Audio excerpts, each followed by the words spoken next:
यकीनन पाकिस्तान के 22 करोड़ अवाम में से अक्सरियत गुज़श्ता 1-2 दिन से सख्त परेशानी के आलम में होगी और गुज़श्ता 24 घंटे से तो मज़ीद परेशानी के आलम में है। अगर उन पाकिस्तान की कोस्ट के इर्द गिर्द आपके ये भारतीय जो नेवल एसेट्स हैं वो डिप्लॉयड हैं, गश्त कर रहे हैं, अपनी एक्सरसाइजेस कर रहे हैं, सिक्योरिटी के जो जितने भी टास्क्स हैं वो पूरे कर रहे हैं, that's too close to Pakistani waters ना। ये है मोदी की पावर, ठीक है।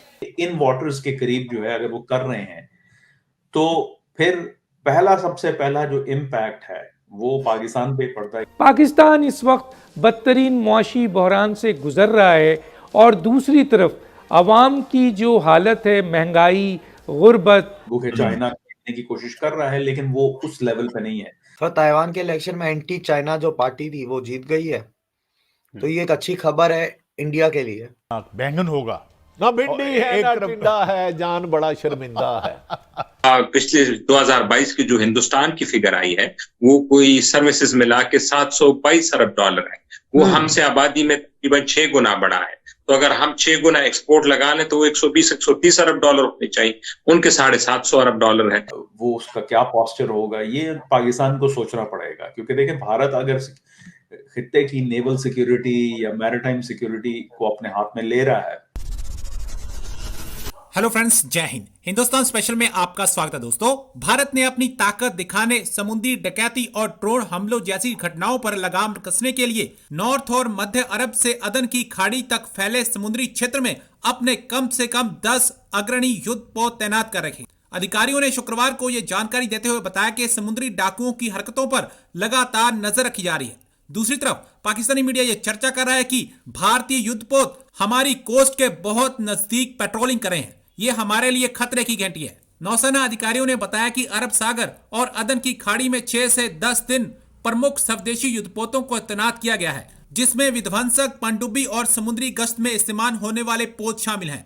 इसका उद्देश्य मुख्यतः समुद्री डकैती पर रोक लगाने के उद्देश्य से सोमालिया के तटों पर नजर रखना और वाणिज्यिक पोतों पर होने वाले ड्रोन हमले रोकना है। अधिकारियों के मुताबिक भारतीय युद्धपोत समुद्र में किसी भी घटना को रोकने के लिए पूरी तरह मुस्तैद हैं। तो चलिए दोस्तों, आज की वीडियो की तरफ चलते हैं। Thank so much. मतलब आपका क्या पोस्चर है? जाहिर है इससे पहले जो है ये बात तय हो गई थी कि कौन इस कोalition में हिस्सा लेगा, ठीक है। नेदरलैंड्स ने लिया, ऑस्ट्रेलिया, कनाडा, बहरीन ने, लेकिन इंडिया ने नहीं लिया। इंडिया ने, आई थिंक इंडिया का पोस्टर ये है कि हम अपने ऑपरेशन करेंगे अपने जो वाटर्स के जो गिरदोनवा में, लेकिन हम किसी कोalition का हिस्सा नहीं बनेंगे। सो कहने का मकसद ये है कि उनको मौका मिल गया। अब from a Pakistani point of view, अगर आप अरेबियन सी का मैप उठा लें, अगर उन पाकिस्तान की कोस्ट के इर्द गिर्द आपके ये भारतीय जो नेवल एसेट्स हैं वो डिप्लॉयड हैं, गश्त कर रहे हैं, अपनी एक्सरसाइजेस कर रहे हैं, सिक्योरिटी के जो जितने भी टास्क्स हैं वो पूरे कर रहे हैं, that's too close to Pakistani waters ना। तो फिर पाकिस्तान जो है वो हेम्ड इन है, क्योंकि इफ इंडिया सेज कि भाई we are now going to provide security इस इलाके में, ठीक है, जो हमारे वाटर्स के करीब है, पाकिस्तान के करीब है। क्योंकि देखिए नक्शे के ऊपर अगर आप देखें तो जो स्ट्रेट्स ऑफ हॉर्मूज है, गल्फ ऑफ ओमान है, पूरा बहसियत जो बहरे अरब है वो बहुत बड़ा है। तो लेकिन ये है कि इन वाटर्स के करीब जो है अगर वो कर रहे हैं तो फिर सबसे पहला जो इम्पैक्ट है वो पाकिस्तान पे पड़ता है, क्योंकि पड़ोसी मुल्क है। और फिर ये है कि पाकिस्तान को क्या करना चाहिए, पाकिस्तान की जो फ्रीडम ऑफ नेविगेशन है वो उसका क्या पोस्चर होगा ये पाकिस्तान को सोचना पड़ेगा। क्योंकि देखिए भारत अगर खित्ते की नेवल सिक्योरिटी या मैरिटाइम सिक्योरिटी को अपने हाथ में ले रहा है तो एक तो ये है कि ये बेसिकली चाइना को प्रीएम्प्ट किया जा रहा है कि चाइना इन वाटर्स में ना खेले। भूखे चाइना खेलने की कोशिश कर रहा है लेकिन वो उस लेवल पे नहीं है। गवादर जो है वो ठीक है, चाइना के जो है वो डेवलप कर रहा है लेकिन वो अभी डेवलप नहीं हुआ और वो वहां कम से कम मिलिट्री पर्पसेस के लिए नहीं हुआ। इसी तरीके से जो है हमने अभी देखा है कि जो मालदीव्स के अंदर जो इलेक्शन हुआ है उसमें जो हुकूमत आई है वो एक एंटी इंडिया हुकूमत है, प्रो चाइना। श्रीलंका के अंदर भी इस तरह की गेम चल रही है कुछ सुनने में आया है, वो आई थिंक वॉशिंगटन पोस्ट की खबर थी कि इंडियन ओशन में कुछ रिसर्च वेसल्स हैं चाइनीज जो कि सी बेड को जो है वो एक्सप्लोर कर रहे हैं, वहां पे एक्सपेरिमेंट्स कर रहे हैं। फिर कुछ बलून एक्टिविटी हो रही है अंडमान निकोबार आइलैंड्स में, जो कि बे ऑफ बंगाल में, बांग्लादेश और म्यांमार के करीब है। तो ये आई थिंक इंडिया को मौका मिल रहा है कि वो अपने जो काम वो शायद कई सालों में करता, वो एक फास्ट ट्रैक पे हो गया है। And I think that's what the Indian interest है। The Indian interest is not to get involved in ये हूतियों का मसला। कौन क्यों कोई इन्वॉल्व होगा, पराई जंग अपने सर पे लेने की कोई किसी को जरूरत नहीं है। लेकिन ये है कि it's an opportunity that I think that the Indians are going to fully जो है ना टेक एडवांटेज ऑफ। और देखना है कि कहाँ जाते हैं, मतलब क्योंकि देखें ये जो कैपेबिलिटी होती है ये कई सालों में डेवलप होती है। ये आप एयरक्राफ्ट कैरियर खरीद लेना या मैन्युफैक्चर कर लेना, उसको जो है मतलब समुद्र में डाल देना से आप नेवल पावर नहीं बनते। नेवल पावर आप बनते हैं जब आपकी एडमिरलिटी होती है, क्योंकि आपको ह्यूमन वेयर चाहिए होता है, एक्सपीरियंस चाहिए होता है। मैं समझता हूँ कि अब ये एक्सपीरियंस इंडियन नेवी को मिलेगा। दौर में भी हुआ था।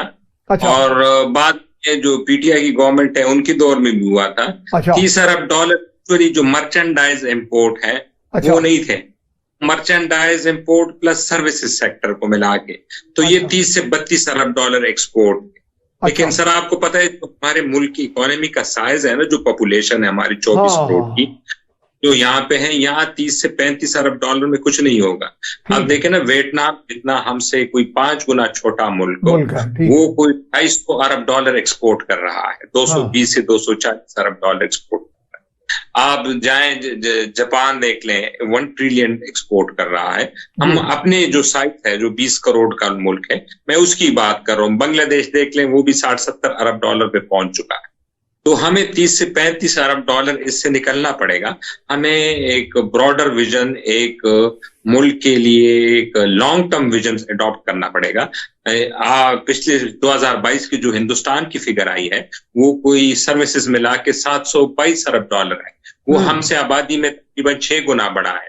तो अगर हम 6 गुना एक्सपोर्ट लगा लें तो वो 120-130 अरब डॉलर होने चाहिए। उनके 750 अरब डॉलर है। चाइना भी हमसे 6 गुना बड़ा है, उनका 3.7 ट्रिलियन डॉलर एक्सपोर्ट्स है। तो हमें तो कोई इतना विजन चाहिए कि ये वाली एक्सपोर्ट जो है 30 से 35 अरब, ये हम विशेष साइकिल में ऐसे ही फंसे रहेंगे और हमें दोबारा आईएमएफ के पास जाना पड़ेगा। क्योंकि आईएमएफ के पास हम क्यों जा रहे हैं? इसलिए जा रहे हैं ना कि जो करंट अकाउंट डेफिसिट की वजह से जो हमें रिजर्व हमारे बिल्ड नहीं हो रहे, खत्म हो रहे, उसी को लेने जा रहे हैं ना। ये कोई करप्शन, अक्सर जो पीटीआई वाले दोस्त हैं, बाकी हैं, वो ये प्रोपेगेट करते हैं, नैरेटिव फैलाते हैं कि जी करप्शन की वजह से जो करंट अकाउंट डेफिसिट है वो कभी भी करप्शन की वजह से डेफिसिट में नहीं जाता।